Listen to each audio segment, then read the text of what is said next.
नमस्कार दोस्तों, डेट है आज की 30 अप्रैल 2020 और स्वागत है आपका एडिटोरियल डिस्कशन में। आज हमें 3 इश्यूज डिटेल से डिस्कस करने हैं। सबसे पहले हम अफ़गान पीस प्रोसेस की बात करेंगे और इसमें इंडिया के रोल को डिस्कस करेंगे। डिटेल से इस आर्टिकल को हम डिस्कस करने वाले हैं। दूसरे नंबर पर हम आर्टिकल डिस्कस करेंगे ऑनलाइन लर्निंग की लिमिटेशंस के बारे में, और सबसे लास्ट में हम डिस्कस करेंगे क्वारंटीन फैसिलिटी की पॉलिसी में सरकार क्या बदलाव लेके आई है और क्यों बदलाव लेकर आई है। चलिए डिस्कशन स्टार्ट करते हैं। सबसे पहले हम डिस्कस करेंगे अफ़गानिस्तान में पीस इस्टेब्लिश करने की जो प्रोसेस चल रही है।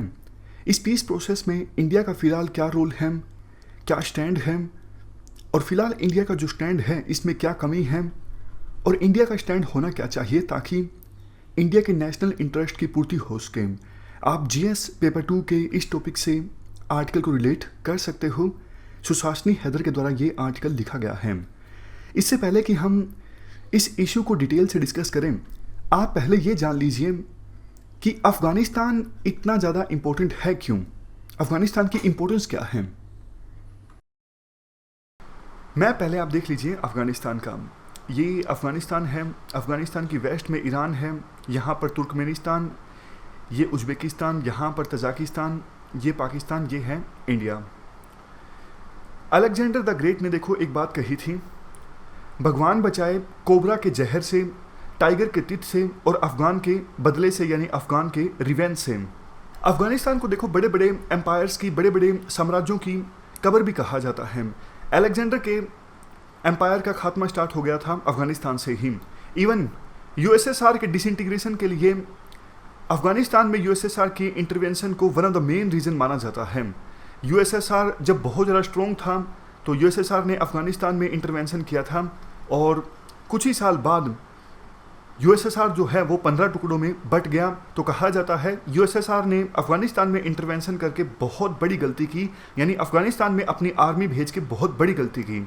वही गलती रिपीट की गई यूएसए के द्वारा 2001 में जब वर्ल्ड ट्रेड सेंटर पर हमला हुआ। तो उसके बाद अल-कायदा और अल-कायदा प्रमुख लादेन से बदला लेने के लिए यूएसए ने इंटरवेंशन किया अफ़गानिस्तान में, और यूएसए ने तब इंटरवेंशन किया था। अब तक यूएसए अफ़गानिस्तान से बाहर नहीं निकल सका है, और अफ़गानिस्तान पर यूएसए का बहुत ज़्यादा खर्चा हो चुका है। यूएसए की आर्मी के बहुत सारे जवान जो है वो मारे जा चुके हैं अफ़गानिस्तान में, और इसकी वजह से यूएसए की एज ए सुपर पावर जो ग्लोरी थी वो देखो फेड हुई है। यूएसए की जो हेगमनी थी उसको भी नुकसान पहुंचा है। तो इसी वजह से कहा जाता है इन रीजन्स के कारण कि अफ़गानिस्तान के दलदल में जो भी एक बार फंसा है वो आसानी से बाहर नहीं निकल पाया है, और बहुत ज़्यादा नुकसान उसे उठाना पड़ा है। बड़े बड़े साम्राज्यों की कब्र है अफ़गानिस्तान। इवन जो एंजल्स हैं, यानी देवता है, वो भी अफ़गानिस्तान में आने से डरते हैं, क्योंकि एक बार अफ़गानिस्तान के दलदल में जो फंसा वो, जैसा हमने डिस्कस किया, नहीं निकल पाता है। बहुत ज़्यादा नुकसान उसे उठाना पड़ता है। अफ़गानिस्तान की इंपॉर्टेंस इंडिया के लिए क्यों ज़्यादा है?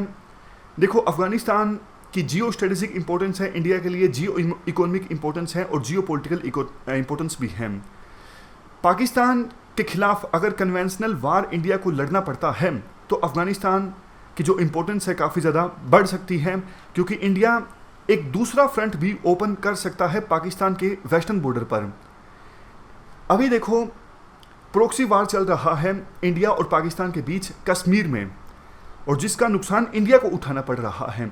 इंडिया ये चाहता है कि ये प्रॉक्सी वार चले इंडिया और पाकिस्तान के बीच में। पाकिस्तान के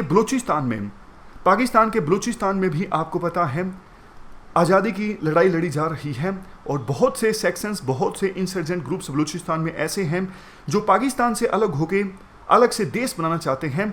और जैसे डोवल डॉक्ट्रिन है कि पाकिस्तान को वहाँ पे हर्ट किया जाए जहाँ पे पाकिस्तान को सबसे ज़्यादा नुकसान पहुँचे।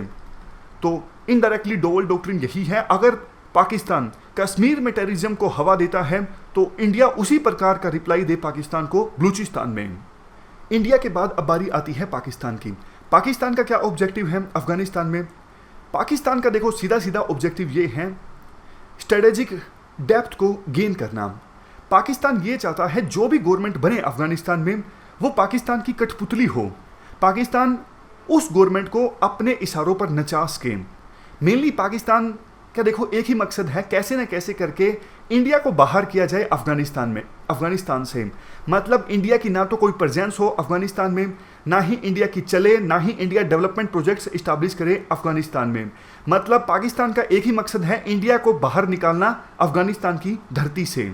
और अगर देखो अफगानिस्तान में ऐसी गवर्नमेंट अगर इस्टेब्लिश हो जाती है जो पाकिस्तान की कठपुतली हो, मतलब पाकिस्तान के इशारों पर नाचे, तो ये तो देखो इंडिया के इंटरेस्ट के लिए बिल्कुल भी अच्छा नहीं है। क्योंकि इस सिचुएशन में अफगानिस्तान एक प्रकार से सेफ हेवन बन जाएगा एंटी इंडिया टेरर ग्रुप्स के लिए। मतलब इंडिया के हितों के अगेंस्ट काम करने वाले जो टेररिस्ट ग्रुप्स हैं उनको पनाह मिल सकेगी अफगानिस्तान की धरती पर। वो अफगानिस्तान की धरती पर ट्रेनिंग प्राप्त कर सकेंगे और बाद में इंडिया आ सकेंगे कश्मीर में आतंकवाद को प्रमोट करने के लिए। इंडिया और ज़्यादा वल्नरेबल हो जाएगा। इसलिए इंडिया नहीं चाहता कि अफगानिस्तान में कोई भी ऐसी गवर्नमेंट इस्टेब्लिश हो जो पाकिस्तान के इशारों पर नाचे। कहा देखो ये भी जाता है कि इंडिया जो है वो पानीपत सिंड्रोम से सफ़र करता है। पानीपत सिंड्रोम क्या है आपको अंदाज़ा लग ही गया होगा। पास्ट में देखो बहुत सारे इन्वेडर्स आए, उन्होंने भारत पर इन्वेड किया, खैबर पास से वो आए, लेकिन जब तक वो पानीपत में नहीं आ गए ना तब तक हमारे राजाओं महाराजाओं की नींद नहीं टूटी। कहने का मतलब ये हुआ, जब थ्रेट का लेवल बिल्कुल हाई हो जाता था, यानी इन्वेडर्स पानीपत तक आ जाते थे, तभी हमारे राजा महाराजा जागते थे और लड़ाई लड़ते थे, लेकिन हार जाते थे। हमारे राजा महाराजा तब नहीं एक्ट करते थे जब इन्वेडर्स बहुत दूर होते थे, यानी थ्रेट का लेवल जब हाई नहीं होता था, थ्रेट का लेवल लो हुआ करता था।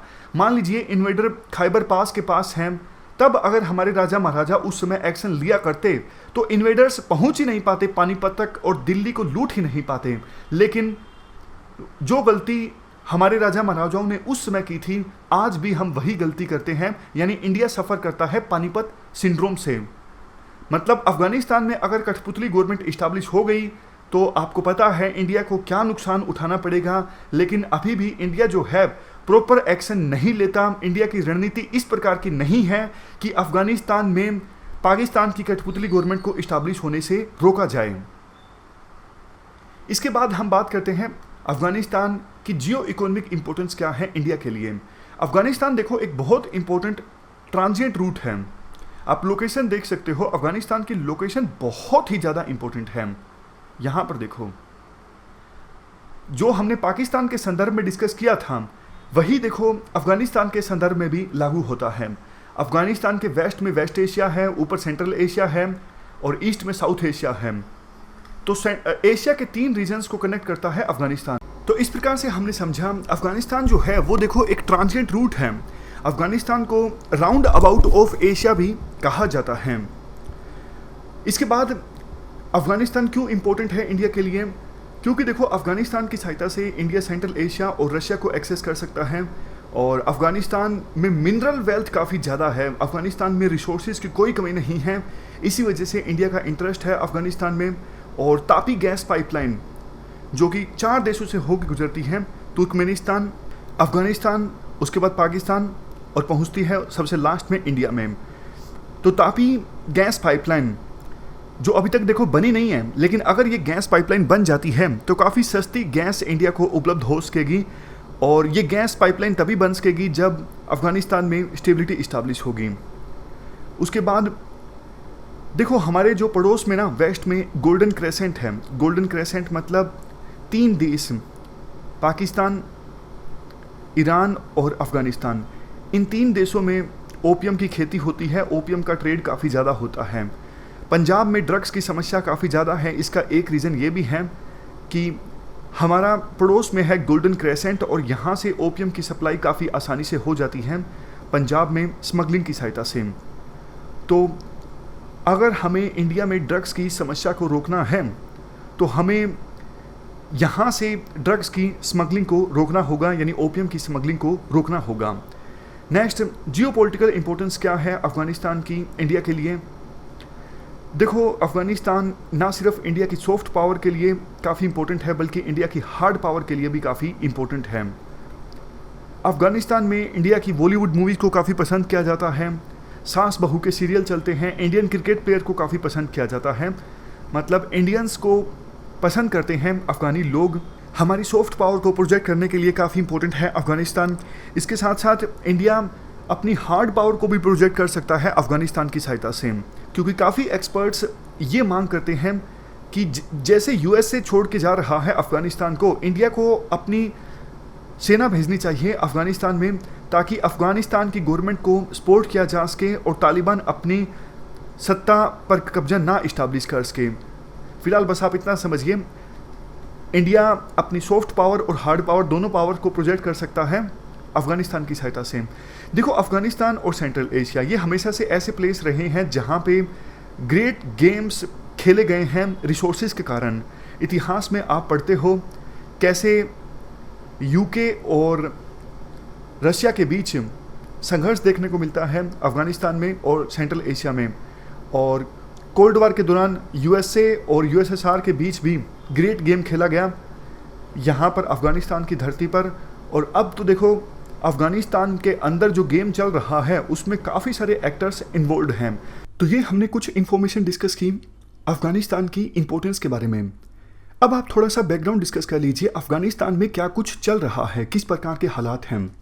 ऑलमोस्ट 2 से 3 महीने पहले यूएसए ने तालिबान के साथ एक डील साइन की थी कि यूएसए धीरे धीरे अपनी फोर्सेस को अफगानिस्तान से लेके जाएगा और बदले में तालिबान अफगानिस्तान की धरती का इस्तेमाल नहीं होने देगा यूएसए के इंटरेस्ट के अगेंस्ट। इस डील में बहुत सारी बातें तय हुई थी, जैसे प्रिजनर्स का स्वैप होगा, अफगानिस्तान की सरकार 5,000 तालिबानी प्रिजनर्स को छोड़ेगी, बदले में तालिबान भी 1,000 अफगानी सोल्जर्स को छोड़ेगा। हालांकि इसे अभी इम्प्लीमेंट नहीं किया जा सका है, यानी डील इम्प्लीमेंटेशन की तरफ आगे नहीं बढ़ी है। अभी भी प्रयास किए जा रहे हैं अलग अलग स्टेक होल्डर्स के द्वारा कि कैसे अफगानिस्तान में पीस इस्टाब्लिश की जाए। तालिबान देखो कोशिश ये करेगा कि कैसे न कैसे करके अफगानिस्तान की सत्ता पर काबिज हुआ जाए। पिछले साल इलेक्शंस भी कंडक्ट हुए थे सितंबर में, जिसमें अब्दुल्ला और अशरफ गनी दोनों मेन प्रेसिडेंट पद के उम्मीदवार थे। इलेक्शन जीता गया अशरफ गनी के द्वारा, लेकिन अब्दुल्ला ने रिजल्ट को मानने से इनकार कर दिया। उन्होंने पैरेलल गवर्नमेंट इस्टाब्लिश कर दी, उन्होंने घोषित कर दिया इलेक्शन में धांधलेबाजी हुई है, मैं भी प्रेसिडेंट हूं। तो मतलब एक तरफ ऑलमोस्ट 50% एरिया पर तालिबान का कब्जा है, दूसरी तरफ वो लीडर्स जो डेमोक्रेटिक प्रोसेस में पार्टिसिपेट करते हैं वो एकजुट नहीं है, जैसे अब्दुल्ला और अशरफ गनी दोनों के बीच काफ़ी ज़्यादा विवाद है। तो सिचुएशन काफ़ी ज़्यादा फ्रेजाइल है फिलहाल अफगानिस्तान में।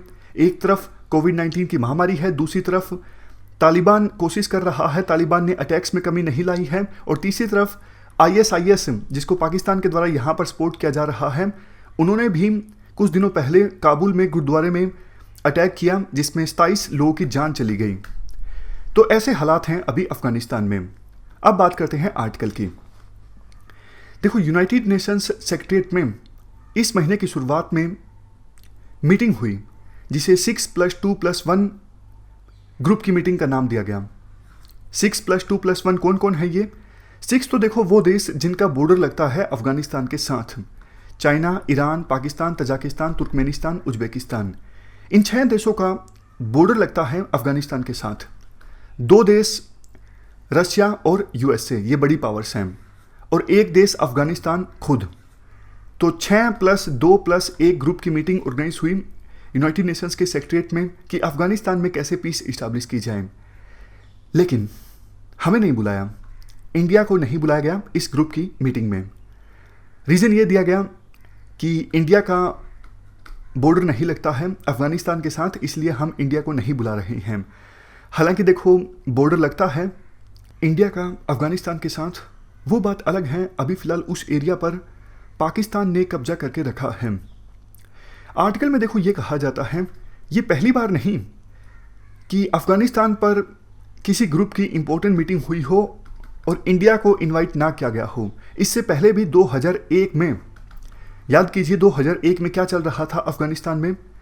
1996 से लेके 2001 के बीच तालिबान का रूल था अफगानिस्तान में, और 9/11 के अटैक के बाद यूएसए ने अफगानिस्तान में इंटरवेंशन कर दिया था, यानी अटैक कर दिया था तालिबान को सत्ता से बेदखल करने के लिए। तालिबान सत्ता से बेदखल हो चुका था, चर्चा चल रही थी, डेलिब्रेशन हो रही थी कि अब किसकी सरकार बने।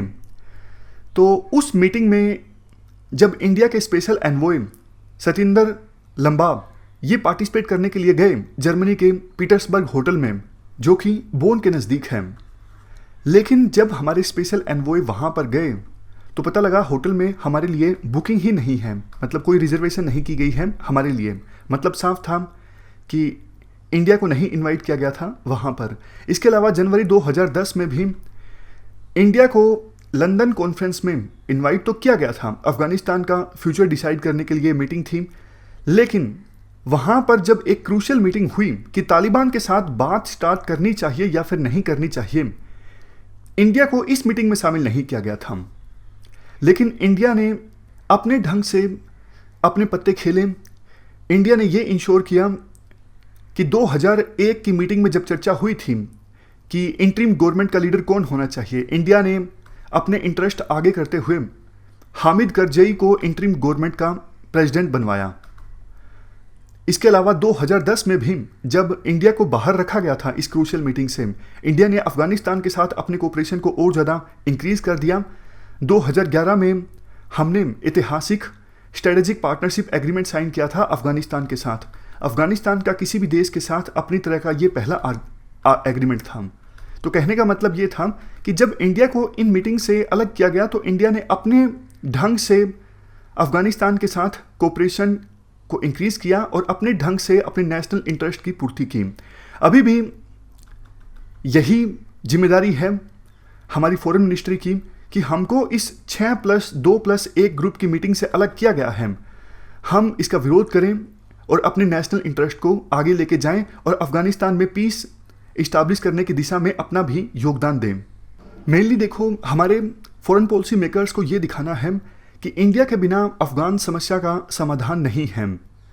लेकिन इसके साथ साथ हमारे फॉरेन पॉलिसी मेकर्स को ये भी स्टडी करने की आवश्यकता है कि आखिरकार इस क्रूशियल मीटिंग से इंडिया को अलग क्यों रखा गया।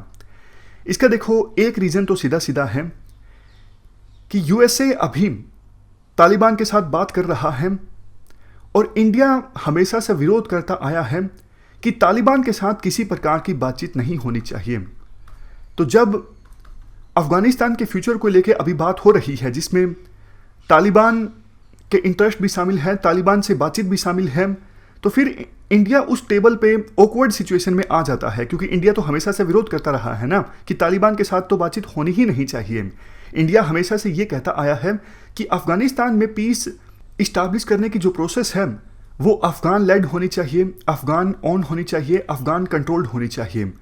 बट अभी तो देखो यूएसए और तालिबान के बीच बात चल रही है और अफगानिस्तान की सरकार की ज़्यादा भूमिका है नहीं इस बातचीत में। तालिबान ने तो सीधा सीधा कंडीशन रख दी थी कि अफगानिस्तान में जो चुनी हुई सरकार है उसे हम लेजिटिमेट नहीं मानते, वो अफगानिस्तान के लोगों को रिप्रेजेंट नहीं करती है, इसलिए आप हमसे बातचीत कीजिए और इस बातचीत में आप अफगान सरकार को लेके मत आइए। तो एक प्रकार से अफगानिस्तान पीस प्रोसेस में अफगानिस्तान सरकार की जो भूमिका है वो बहुत ही कम है। तो इंडिया का जो स्टैंड है वो डाइल्यूट हो जाता है कि पीस प्रोसेस बिल्कुल Afghan led, Afghan owned, Afghan controlled होनी चाहिए। अफगानिस्तान सरकार की पोजीशन देखो आने वाले दिनों में और भी ज़्यादा कमज़ोर होगी, क्योंकि यूएसए धीरे धीरे अब अपने सैनिकों को अफगानिस्तान से लेकर जाएगा और यूएसए अपनी फंडिंग भी देनी कम कर देगा अफगानिस्तान की सरकार को। तो अफगानिस्तान की सरकार के लिए तालिबान से निपटना बहुत ज़्यादा मुश्किल साबित हो जाएगा और तालिबान सत्ता पर काबिज हो सकता है अफगानिस्तान की। अभी फिलहाल देखो इंडिया ने क्या किया है, इंडिया ने अपने सारे अंडे एक ही टोकरी में रख दिए हैं। मतलब अफगानिस्तान की सिचुएशन काफ़ी ज़्यादा वोलेटाइल है, लेकिन इंडिया सिर्फ अशरफ घनी को सपोर्ट कर रहे हैं।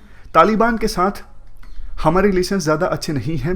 हालांकि काफ़ी एक्सपर्ट्स समय समय पर ये मांग करते रहे हैं, ये सलाह देते आए हैं कि इंडिया के तालिबान के साथ कुछ ना कुछ कम्युनिकेशन होना चाहिए, हमारे रिलेशंस उनके साथ भी कुछ तो होने ही चाहिए। यूँ नहीं कहें कि अच्छे होने चाहिए, एटलीस्ट कुछ होने तो चाहिए। 1999 में आपको याद होगा हमारा जो प्लेन हाईजैक किया गया था उसको अफगानिस्तान में उतारा गया था कंधार में, और तालिबान का उसमें रूल था और हमें आतंकवादी छोड़ने पड़े थे प्लेन को छुड़वाने के लिए। एक रीज़न ये भी था क्योंकि हमारा तालिबान के साथ कोई कम्युनिकेशन उस समय था ही नहीं। तो अभी भी हमारे अच्छे रिलेशंस हैं अशरफ घनी के साथ, लेकिन इवन दूसरे जो डेमोक्रेटिक लीडर्स हैं, फॉर एग्जांपल अब्दुल्ला, वो भी हमसे नाराज़ रहते हैं क्योंकि हम अशरफ घनी को ज़्यादा सपोर्ट करते हैं। राइटर का सजेशन ये है, देखो अफ़गानिस्तान में हमारी जो सॉफ्ट पावर है वो काफ़ी ज़्यादा है। हमारे कल्चर को अफ़गानिस्तान में पसंद किया जाता है, क्रिकेट, बॉलीवुड मूवीज़, ये सब चीज़ें। हम अफ़गानिस्तान को बहुत सारी मदद देते हैं। वहाँ पे हमने $3 बिलियन का इंफ्रास्ट्रक्चर क्रिएट किया है। बहुत सारे प्रोजेक्ट्स जैसे हेल्थ केयर में, एजुकेशन में, ट्रेड में, फूड सिक्योरिटी में, ये सब हमने इस्टेब्लिश किए हैं अफ़गानिस्तान में। हालांकि देखो कुछ कंसर्न्स भी रहे, जैसे सिटीजनशिप अमेंडमेंट एक्ट जो आया, इससे कंट्रोवर्सी जनरेट हो गई, क्योंकि वैसे काफ़ी सारे अफ़गानी इंडिया में आते हैं एजुकेशन प्रोवाइड करने के लिए, दूसरे चीज़ों के लिए, अपना इलाज करवाने के लिए। लेकिन इसमें जैसा आपको पता है सिटीजनशिप अमेंडमेंट एक्ट में प्रोविज़न ये है, 3 देशों के माइनॉरिटीज़, पाकिस्तान, बांग्लादेश, अफ़गानिस्तान, इन 3 देशों के माइनॉरिटीज़ अगर 2014 से पहले भागकर इंडिया में आए हैं तो उनको सिटीजनशिप आसानी से मिल जाएगी, लेकिन मेजॉरिटी लोगों को नहीं मिलेगी। तो ये बात अफ़गानिस्तान के लोगों को थोड़ा अच्छा नहीं लगी, क्योंकि उनके मन में इमेज ये है कि इंडिया एक बहुत ही ज़्यादा प्लूरलिस्टिक इंक्लूसिव डेमोक्रेसी है, जिससे हमें इंस्पायरेशन मिलती है। हम भी इसी प्रकार के अफ़गानिस्तान का निर्माण करना चाहते हैं। अफ़गानिस्तान में मुस्लिम सिटीजन्स जो हैं वो मेजॉरिटी में हैं, और इनमें से बहुत सारे ऐसे लोग हैं जिन्होंने इंडिया को अपना दूसरा घर ट्रीट किया है। पाकिस्तान को पसंद नहीं किया जाता है अफ़गानिस्तान के लोगों के द्वारा ज़्यादा। तो ये एक कंसर्निंग चीज़ है। बट फिर भी देखो ओवरऑल सॉफ्ट पावर काफ़ी ज़्यादा है इंडिया की अफ़गानिस्तान में। ट्रेड $1 बिलियन का होता है, और जैसा हमने डिस्कस किया $3 बिलियन हमने यहाँ पर इन्वेस्ट किए हैं। छबार पोर्ट हमने डेवलप किया है ताकि अल्टरनेटिव रूट से अफ़गानिस्तान के साथ ट्रेड हो सके। अफ़गानिस्तान के बहुत से ब्यूरोक्रेट, वहाँ के आर्मी ऑफिसर्स, डॉक्टर्स, दूसरे प्रोफेशनल्स इंडिया में आते हैं ट्रेनिंग के लिए। हमने अफ़गानिस्तान में वहाँ पे पार्लियामेंट की बिल्डिंग को डेवलप किया। जारांज दिलाराम हाईवे जो बहुत ही ज़्यादा स्ट्रेटेजिक हाईवे है, इसको डेवलप किया। अफ़गानिस्तान इंडिया फ्रेंडशिप डैम यानी सलमा डैम को हमने बिल्ड किया। इसके अलावा भी अलग अलग सेक्टर्स में और बहुत सारे हमने छोटे छोटे प्रोजेक्ट्स वहाँ पे इस्टेब्लिश किए हैं। तो इंडिया जो है वो अफ़गानिस्तान के दिलों में बसता है। तो हमें सिर्फ देखो अशरफ घनी पे ही अपना सारा दाव नहीं खेलना चाहिए। हमें वहाँ पे दूसरे जो स्टेक होल्डर्स हैं उनके साथ भी अच्छे संबंध बनाने चाहिए। इसके अलावा और इंडिया को क्या करना चाहिए? अभी देखो अफ़गानिस्तान में अशरफ घनी और अब्दुल्ला के बीच जो डिफरेंसेस हैं, उन डिफरेंसेस को ख़त्म करने के लिए इंडिया प्रयास कर सकता है। दोनों के बीच जो भी मनमुटाव हैं उनको ख़त्म करने की कोशिश इंडिया के द्वारा की जा सकती है। क्योंकि देखो दोनों अगर एक साथ आएंगे तो तालिबान के साथ अच्छे ढंग से नेगोशिएट किया जा सकता है। अदरवाइज़ तो वही सिचुएशन पैदा हो जाएगी जो 1996 में हुई थी।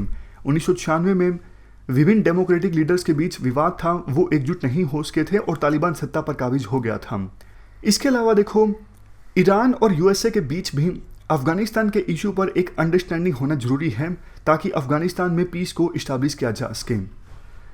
अफ़गानिस्तान के मुद्दे पर यूएसए ईरान के साथ वैसे सीधा सीधा बातचीत नहीं करेगा, लेकिन इंडिया मीडिएशन करवा सकता है ताकि दोनों देशों को, ईरान को और यूएसए को, कन्वर्जिंग पॉइंट्स पर लाया जा सके। मतलब ऐसे पॉइंट्स पर दोनों को सहमत किया जा सके जो अफ़गानिस्तान में पीस इस्टेब्लिश करने के हित में है और इंडिया के हित में भी हैं।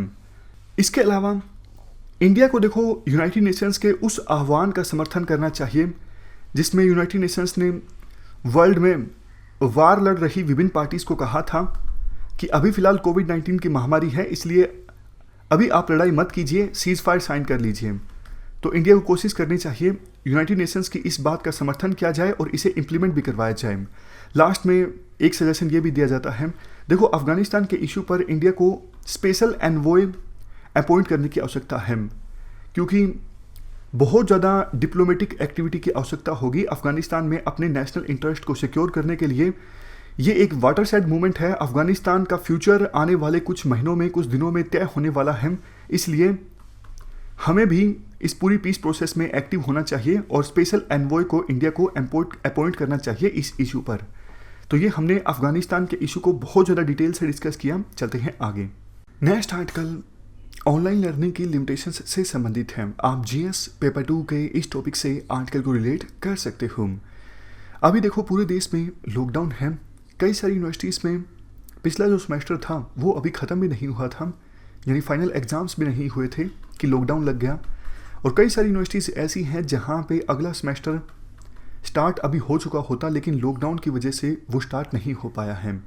तो बहुत सारी यूनिवर्सिटीज़ ऐसी हैं जो अब अपने स्टूडेंट्स के साथ एंगेज कर रही हैं ऑनलाइन माध्यम से, यानी वीडियो कॉन्फ्रेंसिंग की सहायता से, जैसे जूम एप्लीकेशन। वो यूनिवर्सिटीज़ जो लॉकडाउन से पहले ही लर्निंग मैनेजमेंट सिस्टम प्लेटफॉर्म्स को अडोप्ट कर चुकी थी, उनको फ़िलहाल कम प्रॉब्लम्स का सामना करना पड़ रहा है as comparison to other higher education के इंस्टीट्यूशंस। अब देखो, जो HRD मिनिस्ट्री के बड़े ऑफिशियल्स हैं या फिर UGC के चेयरमैन हैं, उन्होंने इस प्रकार के संकेत दिए कि आगे जाके हायर एजुकेशन में ग्रोस इनरोलमेंट रेशियो को इंक्रीज़ किया जा सकता है वीडियो कॉन्फ्रेंसिंग की सहायता से या फिर डिजिटल एजुकेशन के माध्यम से। मतलब लॉकडाउन में अभी जो कुछ चल रहा है वो एक अच्छा एक्सपेरिमेंट है।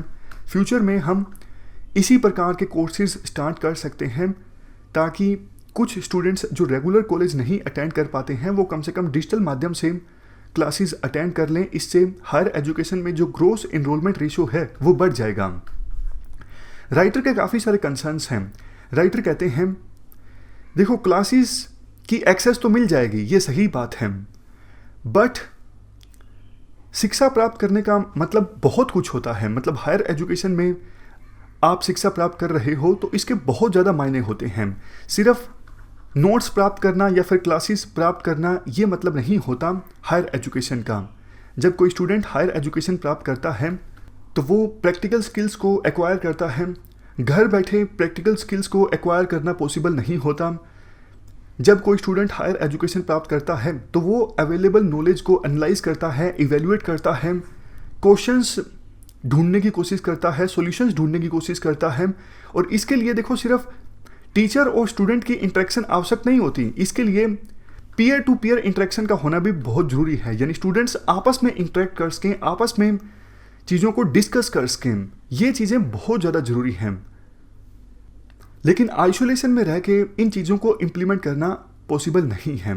इवन देखो बहुत सारे स्टूडेंट्स ऐसे हो सकते हैं जिनके पास डिजिटल इंफ्रास्ट्रक्चर ना हो हायर एजुकेशन प्राप्त करने के लिए, उनको आता ना हो चीज़ों को ऑपरेट करना, वो बात अलग है, ये चीज़ें सिखाई जा सकती हैं। मतलब इन चीज़ों को एड्रेस किया जा सकता है, बट उसमें समय लगेगा। रिमोट एरियाज़ में अभी भी बहुत सारे ऐसे लोग हैं जिनके पास इतने पैसे नहीं हैं कि वो लैपटॉप वगैरह परचेज कर सकें, और दूसरा वहाँ पे इंटरनेट की सुविधा भी इतनी अच्छी नहीं है। लास्ट में एक और एग्जांपल दिया जाता है ऑनलाइन लर्निंग की लिमिटेशन के बारे में। देखो 1980s में जब ओपन कोर्सेज आए थे, ओपन एजुकेशन, तब भी बहुत लोगों ने कहा था कि इन ओपन कोर्सेज से ग्रोस इनरोलमेंट रेशियो को इंक्रीज़ किया जा सकता है, ये इंश्योर किया जा सकता है कि ज़्यादा से ज़्यादा लोग हायर एजुकेशन प्राप्त करें। लेकिन आपको भी पता है और विभिन्न स्टडीज़ कहती हैं कि ओपन कोर्सेज से, जैसे इग्नू वगैरह से जो कोर्स किया जाता है, लर्निंग आउटकम उसमें बहुत ज़्यादा नहीं होती एज़ कंपेरिजन टू जब रेगुलर एजुकेशन हासिल करके कॉलेज में जाके बच्चे डिग्री करते हैं। अब ये सरकार को डिसाइड करना है कि ग्रोस इनरोलमेंट रेशियो का मतलब सिर्फ ये है कि ये इंश्योर करना ज़्यादा लोगों को डिग्रीज मिले, या फिर लर्निंग आउटकम को इंक्रीज़ करके ये इंश्योर करना है हमारे जो हायर एजुकेशन के स्टूडेंट्स हैं ना सिर्फ विभिन्न सेक्टर्स में अपने टैलेंट को यूटिलाइज़ करते हुए जॉब हासिल करें, इंडिया को आगे लेके जाएं, बल्कि रिसर्च में भी अपना योगदान दें। तो ये हमने पूरा आर्टिकल डिस्कस किया ऑनलाइन एजुकेशन की लिमिटेशंस के बारे में। चलते हैं आगे। नेक्स्ट आर्टिकल क्वारंटीन फैसिलिटी की पॉलिसी में बदलाव से संबंधित है। आप GS पेपर 2 के इस टॉपिक से आर्टिकल को रिलेट कर सकते हो। देखो, जब किसी पर्सन को कोविड-19 होता है तो 3 चीज़ें हो सकती हैं। या तो उस पर्सन में स्ट्रॉन्ग सिम्टम्स देखने को मिलेंगे, ज़्यादा बीमार होगा वो पर्सन, सिम्टम्स जैसे कि सांस लेने में कमी, सूखी खांसी आना, ये सब चीज़ें। इस केस में पर्सन बीमार होगा। दूसरा केस ऐसे हो सकता है कि सिम्टम्स बिल्कुल भी देखने को ही ना मिले, यानी सिंपल बुखार भी ना हो, तो वो पर्सन होता है एसिम्प्टोमेटिक। तीसरे केस में ऐसा हो सकता है कि माइल्ड सिम्टम्स देखने को मिले। माइल्ड सिम्टम्स जैसे हल्का बुखार, बिल्कुल हल्का, हल्का जुकाम, ये तीसरा केस है कि माइल्ड सिम्टम्स देखने को मिले। 28 मार्च तक हमारे देश के 736 जिलों में 130 जिलों में कोविड-19 के केसेस सामने आ चुके थे।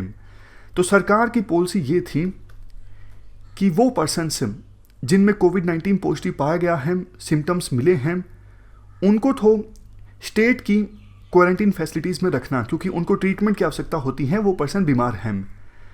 और दूसरे नंबर पर वो पर्सन्स जिनमें माइल्ड सिम्टम्स देखने को मिल रहे हैं, उन्हें कहा जाए कि आप केयर सेंटर्स में रहिए। सरकार ने अलग से केयर सेंटर्स इस्टेब्लिश किए थे और वहाँ पे उन पर्सन्स को रखा गया था जिनमें कोविड-19 है और माइल्ड सिम्टम्स देखने को मिल रहे हैं। इवन एसिम्टोमेटिक पर्सन्स को भी केयर सेंटर में ही रखा गया था शुरुआत में। मकसद देखो सिंपल ये था, ट्रांसमिशन चेन को तोड़ना।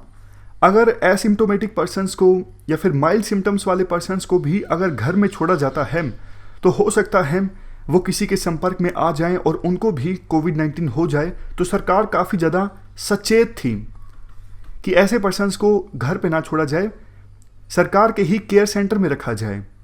बट अब सरकार ने अपनी पॉलिसी में बदलाव लाया है। अब जबकि कोविड-19 के केसेस 401 डिस्ट्रिक्ट्स में सामने आ चुके हैं और ऑलमोस्ट डेली बेसिस पे 1000 के आसपास केसेस सामने आ रहे हैं, 50 से 60 लोगों की डेथ हो गई है। तो अब सरकार ने अपनी क्वारंटीन संबंधित पॉलिसी में बदलाव क्यों किया और क्या बदलाव किया है? बदलाव देखो ये किया है सरकार ने, वो लोग जिनको कोविड-19 हुआ है लेकिन वो एसिम्टोमेटिक हैं या फिर बिल्कुल माइल्ड सिम्टम्स हैं, उनके पास ऑप्शन होगा घर में अपने आप को क्वारंटीन करने का। लेकिन कंडीशन ये है, घर में सेल्फ आइसोलेशन फैसिलिटीज़ होनी चाहिए, मतलब अलग से कमरा होना चाहिए, फुल टाइम एक केयर गिवर पर्सन होना चाहिए और डेली बेसिस पे हेल्थ स्टेटस रिपोर्ट्स अपनी डिस्ट्रिक्ट सर्विलेंस ऑफिसर को सौंपी जाए कि आज हमारा हेल्थ स्टेटस क्या है, ताकि ज़्यादा बीमार होने पर उस पर्सन को हॉस्पिटल में एडमिट किया जा सके। लेकिन क्वेश्चन उठता है कि अब इस स्टेज पे होम क्वारंटीन का ऑप्शन क्यों दिया गया है कोविड पॉजिटिव पर्सन्स को, जो या तो एसिम्टोमेटिक है या फिर सिम्टम्स काफ़ी ज़्यादा माइल्ड हैं, यानी थोड़े थोड़े हैं। इसका आंसर देखो ये है, क्योंकि ये लोग जो एसिम्टोमेटिक हैं या फिर जिनको माइल्ड सिम्टम्स हैं, इनसे हेल्थ केयर वर्कर्स में इन्फेक्शन फैलने का काफ़ी ज़्यादा खतरा रहता है। वैसे ज़्यादा बीमार तो ये पर्सन होते नहीं, इनको ज़्यादा इलाज की तो आवश्यकता होती नहीं है, लेकिन जब ये हॉस्पिटल्स में रहते हैं तो हॉस्पिटल स्टाफ के संपर्क में आते हैं, हॉस्पिटल स्टाफ को भी इन्फेक्शन का खतरा रहता है। और जैसे ही हॉस्पिटल का थोड़ा सा भी स्टाफ अगर पॉजिटिव पाया जाता है तो पूरे हॉस्पिटल को सील कर दिया जाता है। इससे हेल्थ इंफ्रास्ट्रक्चर पर बर्डन बहुत ज़्यादा बढ़ जाता है। तो अच्छा तो यही है ना कि ऐसे लोग जो है तो कोविड पॉजिटिव, लेकिन इनको ज़्यादा ट्रीटमेंट की आवश्यकता नहीं है, तो इनको घर पर ही रखा जाए कुछ कंडीशंस के साथ जो अभी हमने डिस्कस की। इसके अलावा देखो क्वारंटीन फैसिलिटी की पॉलिसी में बदलाव करने का एक रीज़न ये भी है, 1 महीने पहले तक हमारे देश में हेल्थ इंफ्रास्ट्रक्चर इतना ज़्यादा दुरुस्त नहीं था। हॉस्पिटल्स में पर्सनल प्रोटेक्टिव इक्विपमेंट्स की कमी थी, hospital beds, laboratories, PCR kits, इन सब की भारी कमी थी। बट पहले के अपेक्षाकृत ये कमी कम हुई है। यूँ तो नहीं कह सकते कि हाँ अब पर्सनल प्रोडक्टिव इक्विपमेंट की कोई कमी नहीं है, लेकिन फिर भी हाँ यूँ ज़रूर कह सकते हैं कि इतनी ज़्यादा कमी नहीं है। तो उस समय हमारे पास एक ही ऑप्शन बचता था कि क्वारंटीन फैसिलिटी का उपयोग करके ट्रांसमिशन चेन को तोड़ा जाए। लेकिन अब तो देखो केसेस की संख्या इतनी ज़्यादा बढ़ चुकी है कि पॉजिटिव केसेस के संपर्क में आए सबको स्टेट के केयर सेंटर्स में नहीं रखा जा सकता। और जैसा हमने डिस्कस किया, अगर रखा जाता है तो हेल्थ इंफ्रास्ट्रक्चर पर बर्डन काफ़ी ज़्यादा बढ़ जाता है, हेल्थ केयर वर्कर्स को इन्फेक्शन का खतरा काफ़ी ज़्यादा बढ़ जाता है और उन लोगों को ज़्यादा ट्रीटमेंट की भी आवश्यकता नहीं होती। इसलिए उनको घर पर ही रखा जाए तो ज़्यादा अच्छा है कुछ कंडीशंस के साथ। ये हमने पूरा आर्टिकल डिस्कस किया क्वारंटीन फैसिलिटी की पॉलिसी में बदलाव से संबंधित। हमारी आज की इस डिस्कशन में इतना ही है। आज हमने 3 इश्यूज़ को डिस्कस किया। Thank you very much for discussion.